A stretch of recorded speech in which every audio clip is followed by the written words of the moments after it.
இந்த பிப்ரவரி 1 central budget அறிவிச்சாங்க. பட்ஜெட்ல முக்கியமான அம்சங்கள் என்னென்ன, பட்ஜெட் அறிவிச்ச உடனே எந்தெந்த பங்குகள்லாம் வேகமாக உயர்ந்தன அப்படிங்கிற விஷயத்த இன்னைக்கு வீடியோல பார்ப்போம். இது இல்லாம ஜனவரி மாதம் நம்மளுடைய ப்ராஃபிட்ல கொஞ்சம் இறக்கம் இருக்கு. ஒரு 1.2 lakhs வரைக்கும் மைனஸ் காட்டுது. அதனால பிப்ரவரி மாதமும் சேர்த்து அதை கவர் பண்ணி லாபம் எப்படிங்கிறத பிப்ரவரி மாத கடைசியில் பார்க்கலாம். வணக்கம், நான் பாலசுப்ரமணியன்.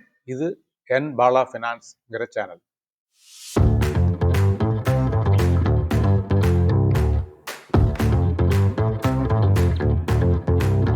வணக்கம் மிஸ்டர் பூங்காவனம். வணக்கம் சார், எப்படி இருக்கீங்க? நல்லா இருக்கோம். பட்ஜெட்டை பத்தி நிறைய பேர் நிறைய பேசிட்டாங்க. ஆமா, நீங்க சொல்லுங்க, என்ன பட்ஜெட்ல என்ன ஸ்பெஷல் அப்படின்ட்டு. முக்கியமான பாயிண்ட்ஸை மட்டும் இன்னைக்கு அப்படியே ரஃப்லி டிஸ்கஸ் பண்ணிடுவோம். எது முன்னிறுத்தி அவங்க சொல்லியிருக்காங்க அப்படிங்கிற விஷயங்களை. சரிங்க சார். முதல்ல நான் சொல்ல போறது என்னன்னா, பெண்கள் குழந்தைகள் மேம்பாட்டுக்கு 26,800 கோடி ஒதுக்கியிருக்காங்க. ஓகே, அதான் பிரதானமா முதல்ல வந்த செய்தியா இருக்குது. இதுக்கு அடுத்தது ரெண்டாவதா என்னன்னா, வாடகை வருமானத்துக்கு வரிச்சலுகை கொடுத்துருக்காங்க. இதுக்கு முன்னாடி டிடிஎஸ் 2.4 லட்சம் இருந்தாலும் டிடிஎஸ் கட்டணுங்கிற மாதிரி இருந்தது. இப்ப அதை ஒரு வீடுல இருந்து 2 வீடுகளுக்குன்னு மாத்தி அது 6 லட்சமா உயர்த்திருக்காங்க. அந்த வரிச்சலுகை டிடிஎஸ் 6 லட்சம் வருமானம் வரைக்கும் அவங்க டிடிஎஸ் பே பண்ண வேண்டியதில்லை. அதற்கு அடுத்த பாயிண்ட் குடிநீர் சுகாதாரத்துக்கு 74,000 கோடி ஒதுக்கீடு பண்ணிருக்காங்க. கிராமங்கள்ல எங்கெங்கெல்லாம் இன்னும் குடிநீர் இல்லையோ அதெல்லாம் வசதி செய்து தராங்க. இன்னும் எங்க சவுத்துல, நானே தமிழ்நாட்டுல சில ஊர்கள்ல பார்த்திருக்கேன். சிறு கிராமங்கள்ல கூட தண்ணீர் வசதி இல்லாம, குடிக்கிற தண்ணீர் வசதி இல்லாம இருந்தவங்களுக்கு எல்லாம் கூட இப்ப ஏற்படுத்தி கொடுக்கப்பட்டிருக்கு. அது இந்த வருஷமா அந்த ஒதுக்கீடு அதிகம் பண்ணி நிறைய பண்ண போறாங்க. அதுக்கு அடுத்த பாயிண்ட் பாத்தீங்கன்னா, ஸ்டார்ட் அப் நிறுவனங்களுக்கு 10,000 கோடியில ஒரு நிதியம் அமைக்க போறாங்க. புதுசா ஆரம்பிக்க போற கம்பெனிகளுக்கு சப்போர்ட் பண்றதுக்காக. இதுக்கு அடுத்த பாயிண்ட் என்னன்னா, மாநிலங்களின் உள்கட்டமைப்புக்கு அதுக்கான திட்டங்களுக்கு வட்டி இல்லாமல் 1.5 லட்சம் கோடி கடன் பிளான் பண்ணிருக்காங்க. இது அந்த திட்டங்களுக்கு ஒதுக்கீடு இல்ல, கடன் தான். ஆனா வட்டி கிடையாது. Loan but no interest. ஆமா, அதுக்கு ஸ்டேட் கவர்மெண்ட் யூஸ் பண்ணிக்கலாம். ஆனா இதெல்லாம் பட்ஜெட்ல வருதே தவிர, இதை யூஸ் பண்ணி அவங்க என்ன கட்டமைப்புல திட்டத்தை போட்டாங்க, எவ்வளவு கடன் வாங்கினாங்க, அப்புறம் அது வட்டி இல்லாம எவ்வளவு திருப்பி கொடுத்தாங்க, அதெல்லாம் பின்னாடி யாருக்கும் தெரியறது இல்ல. நமக்கெல்லாம் அது வர்றதில்லை, அந்த செய்திகள்லாம். இதுக்கு அடுத்த பாயிண்ட் பாத்தீங்கன்னா, வேளாண் துறையில கிசான் கடன் அட்டை உச்சவரம்பு 3 இருந்து 5 லட்சமா உயர்த்திருக்காங்க. சோ இது வரைக்கும் 3 லட்ச ரூபாய் வரைக்கும் கடன் வாங்கியிருந்தவங்க இப்ப 5 லட்சம் வரைக்கும் வாங்கலாம் விவசாயிகள். ஸோ அதனால விவசாயம் சார்ந்த சில கம்பெனிகள், நிறுவனங்கள்லாம் கொஞ்சம் இந்த நேரத்தில் விலையெல்லாம் அதிகமாச்சு. அது எந்தெந்த நிறுவனங்கள் ஆச்சுன்னு சொல்லி நம்ம பார்க்கலாம். இதுக்கு அடுத்த பாயிண்ட் இன்சூரன்ஸ் துறை, காப்பீடு துறையில அந்நிய நேரடி முதலீடு 100% அதிகரிச்சிருக்காங்க. 2015ல 26%-லிருந்து 49% போட்டாங்க. அப்புறம் 2021ல இருந்து 49லிருந்து 74% ஆச்சு. இப்ப என்னன்னா, எந்த அந்நிய நேரடி முதலீடு, எந்த வெளிநாடு நிறுவனங்கள் நேரடியா அவங்களே 100% அவங்களுடைய ஓனர்ஷிப்போட இங்க நிறுவனங்கள் ஆரம்பிக்கலாம். இதுக்கு முன்னால இந்தியன் கம்பெனியோட பார்ட்னர்ஷிப்ல தான் நடத்த முடியுமா அப்படிங்கிற ரூல் இருந்தது. இப்போ அதை எடுத்துட்டாங்க. 100% வெளிநாட்டு கம்பெனி டைரக்டா இங்க கம்பெனி ஆரம்பிக்கலாம். இது வரைக்கும் இருக்கிறது 25 லைஃப் இன்சூரன்ஸ் கம்பெனி இருக்கு, 34 ஜெனரல் இன்சூரன்ஸ் கம்பெனி இருக்கு. மொத்தம் 59 நிறுவனங்கள் இருக்கு. இப்ப இந்த மாதிரி ரிலீஸ் பண்ணிட்டாங்கன்னா இன்னும் நிறைய, ஒரு 100க்கு மேல வர வேண்டிய வாய்ப்புகள் இருக்குன்னு தான் நினைக்கிறேன். இதுல நிறைய காம்படிஷன் இருக்கும், நல்ல ஸ்கீம்ஸ் எல்லாம் வரும், மக்களுக்கு கொஞ்சம் லாபம் தான். இதுக்கு அடுத்த பாயிண்ட், 5 ஆண்டுகள்ல மெடிக்கல் காலேஜ் சீட்டை கூடுதலா 75,000 நம்பரை அதிகப்படுத்த போறாங்க. 75,000 சீட்டு அதிகப்படுத்த போறாங்க அடுத்த 5 ஆண்டுகள்ல. அதற்கு அடுத்த பாயிண்ட், சாலை போக்குவரத்து நெடுஞ்சாலைத்துறைக்கு 2.87 லட்சம் கோடி ஒதுக்கீடு. நிறைய இடத்துல வந்து 4 லேன்லாம் போட போறாங்க. அதுல தமிழ்நாட்டுக்கும் நிறைய ஒதுக்கீடு பண்ணியிருக்காங்க. தமிழ்நாட்டில் கூட இன்னைக்கு கூட நியூஸ் பார்த்தேன், 4 லேன் பண்ணிருக்க போறாங்க. இன்னும் புதுசா வந்து டோல்லாம் இன்க்ரீஸ் பண்ண போறாங்க இந்த வருஷம். இதுக்கு அடுத்த பாயிண்ட், நகர்ப்புற கட்டமைப்புக்கு 1 லட்சம் கோடி நிதியம் ஆரம்பிக்க போறாங்க.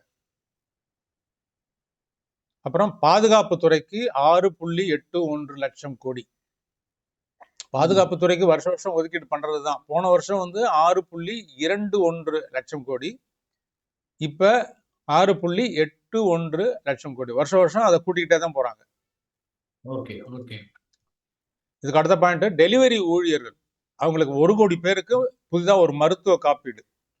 அவங்களுக்கு அது ஒரு எலக்ட்ரானிக் ஐடி இஷ்யூ பண்ணி, இப்போ இந்த ஜெப்டோவில் டெலிவரி பண்ணுறாங்க, ஜொமேட்டோவில் டெலிவரி பண்ணுறாங்க இல்லையா, அவங்களுக்கே ஒரு 1 கோடி பேருக்கு மேலே இருக்கிறதா ஒரு கணக்கீடு பண்ணியிருக்காங்க. அவங்களுக்கான ஒரு ஸ்பெஷல் மருத்துவ காப்பீடு இன்ட்ரோடியூஸ் பண்ணியிருக்காங்க. இதற்கு அடுத்த பாயிண்ட், லித்தியம் அயன் பேட்டரிக்கு வந்து வரி விலக்கு கொடுக்குறாங்க. அது ஏற்கனவே இருக்கு, அதை தொடர போறாங்க. அதனால பேட்டரி வண்டி, ஈவன் வந்து மொபைல் ஃபோனு இதெல்லாம் வந்து விலை உயராது, கொஞ்சம் குறைவாக கூட கிடைக்க வாய்ப்பு இருக்கு. கடைசியாக வந்து பெர்சனல் இன்கம் டேக்ஸ். இது வந்து 12 வருஷத்துக்கு 12,75,000 வரை வருமானம் உள்ளவங்களுக்கு வரி வராது அப்படின்னு சொல்லியிருக்காங்க. நல்ல நியூஸ் சார். அது எல்லாருக்குமே சேலரி பீப்புள் மொத்தமாவே நல்ல. ஆக்சுவலா வந்து அவங்க ஏற்கனவே இந்த பிராக்கெட்ல இருந்தவங்களுக்கு வந்து ஒரு 80,000 ரூபாய் வந்து அவங்களுக்கு லாபம் வருஷத்துக்கு. ஆமா. ஸோ இதனால என்ன ஆகும்னு கேட்டிங்கன்னா, பணப்புழக்கம் அதிகரிக்க வாய்ப்பு இருக்கு. நிறைய பேருக்கு கொஞ்சம் ஃப்ரீயா செலவு பண்ண ஆரம்பிச்சிருவாங்க, வேற சேவிங்ஸ்ல போடுவாங்க. 18 லட்ச ரூபா வருமானம் உள்ளவங்களுக்கு வந்து 70,000 ரூபாய் பலன். கொஞ்சம் ஹையர் பிராக்கெட்ல போக போக வந்து பலன் அவ்வளவா இல்லை. ஆனா வந்து அதிகபட்ச பலன் வந்து அந்த 12 லட்ச ரூபா வருமான கேட்டகரியில் உள்ளவங்களுக்கு தான். ஸோ இதெல்லாம் தான் அந்த கீ பாயிண்ட்ஸ் பட்ஜெட் அப்படின்னு சொல்ல முடியும். Very good sir. சார் பட்ஜெட்டுக்கு அப்புறம் எந்த கம்பெனிலாம் வந்து வாங்கலாம் சார்? ஷேர் நல்லா இருக்கு. ஆக்சுவலாக நம்ம வந்து ஆப்ஷன் ட்ரேடிங்கில் ஏற்கனவே பண்ணிட்டு இருக்கிறதுனால இந்த டைமில் வந்து எதுக்கெல்லாம் ஒரு சடன் அப்ரிசியேஷன், எதெல்லாம் இம்ப்ரூவ்மெண்ட் ஆச்சு அப்படிங்கிறத ஒரு லிஸ்ட் இருக்கு. இதில் வந்து டிவிஎஸ் மோட்டார் அதில் பெரிய முன்னேற்றம் இருந்தது இந்த 2-3 நாளில் பட்ஜெட்டுக்கு அப்புறம். அதுக்கப்புறம் வந்து எஸ்ஆர்எஃப் லிமிடெட்,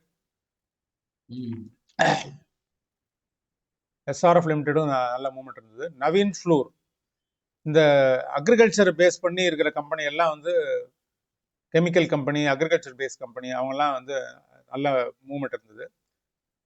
அதுக்கடுத்தது வந்து எஸ்பிஐ கார்டில் ஒரு பெரிய மூவ்மெண்ட் இருந்தது. ஆப்ஷன் ட்ரேடிங்க்கு நல்லா உதவுது. எப்பயுமே வந்து ஒரு ஸ்லக்கிஷான மூவ்மெண்ட்டுக்கு அவ்வளவா ட்ரேடிங்க்கு வந்து வாய்ப்பு கொடுக்காது. சடனாக ஒரு பெரிய மூவ்மெண்ட் கொடுக்குற ஒரு 2-3 நாளில் நல்ல வாய்ப்பு இருக்கும், பையர்ஸுக்கும் சரி செல்லர்ஸுக்கும் சரி. அதுக்கப்புறம் மஹிந்திரா அண்ட் மஹிந்திரா எம்என்டம், அது வந்து ஆல் டைம் ஹை வரைக்கும் போச்சு. ஓகே. இன்னைக்கு 4th பிப்ரவரிக்கு நல்ல மூவ்மெண்ட் இருந்தது மேலே. அப்புறம் இன்னைக்கு மூவ்மெண்ட் இருந்த இன்னொரு நிறுவனம் வந்து சோலா ஃபினான்ஸ், அதுவும் நல்ல முன்னேற்றம் அடைஞ்சது. அப்புறம் யூபிஎல், ஒரு 2-3 டேஸா யூபிஎல் நிறுவனம் வந்து ஏறக்குறைய 560 ரூபாயிலிருந்து 630 ரூபா வரைக்கும் போச்சு. யூபிஎல்.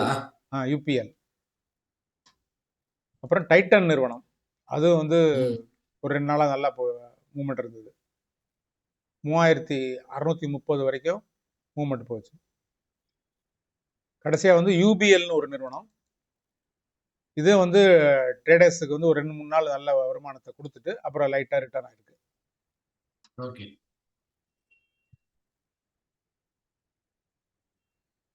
இப்போ வார வாரம் நம்ம வந்து இந்த மாதிரி ஆப்ஷன் ட்ரேடிங்க்கு உதவுற மாதிரி என்னென்ன நிறுவனங்கள்லாம் மூவ்மெண்ட் இருக்குங்கிறதையும் நம்ம தொடர்ந்து பார்க்கலாம். கண்டிப்பா சார். பட்ஜெட்னால பெரிய வாலட்டாலிட்டி இருக்குன்னு எதிர்பார்த்தாங்க. ஆனால் பட்ஜெட் அன்னைக்கு வந்து மார்க்கெட் சைட்வேஸில் தான் இருந்தது. அது சனிக்கிழமை. அதுக்கப்புறம் திங்கக்கிழமை கொஞ்சம் மார்க்கெட் நெகட்டிவாக இருந்தது. அதுக்கு என்ன ரீசன்னா, அமெரிக்காவில் ட்ரம்ப் வந்து சில கனடாவுக்கு இன்னும் சில கண்ட்ரிகளுக்கெல்லாம் வந்து டேக்ஸ் போடுவேன்னு சொல்லி அனௌன்ஸ் பண்ணார் 30% வரைக்கும். ஆமா ஆமா அதனால வந்து எல்லா இன்டர்நேஷ்னல் மார்க்கெட்டுக்கும் கொஞ்சம் டவுன் ஆச்சு. இப்போ இதுக்கு வந்து கனடா பிரதமர் என்ன பதில் சொல்லியிருக்காருன்னா, நாங்களும் வந்து அமெரிக்காவுக்கு அதே 30% போடுவோம். கனடியன்ஸ் எல்லாம் யாரும் வந்து அமெரிக்கன் ப்ராடக்ட்ஸை வாங்காதீங்க, உள்ளூர் ப்ராடக்ட்டை வாங்குங்கன்னு அனௌன்ஸ் பண்ணியிருக்காரு. ஸோ இந்த மாதிரி ஒரு ஃபினான்ஷியல் வார் அங்கே நடக்குது. ஓகே ஓகே இன்னும் இது தவிர வேற ஏதாவது நியூஸ் இருந்தால் அடுத்த வாரத்தில் பார்ப்போம். இன்னும் வரக்கூடிய காலங்களில் வந்து இன்னும் எந்தெந்த ஸ்டாக்ஸ்ல எல்லாம் வாய்ப்பு இருக்குது ட்ரேடிங்க்குங்கிறதையும் டிஸ்கஸ் பண்ணுவோம். அது வரைக்கும் காத்திருப்போம். நன்றி, வணக்கம். நன்றி சார், நன்றி.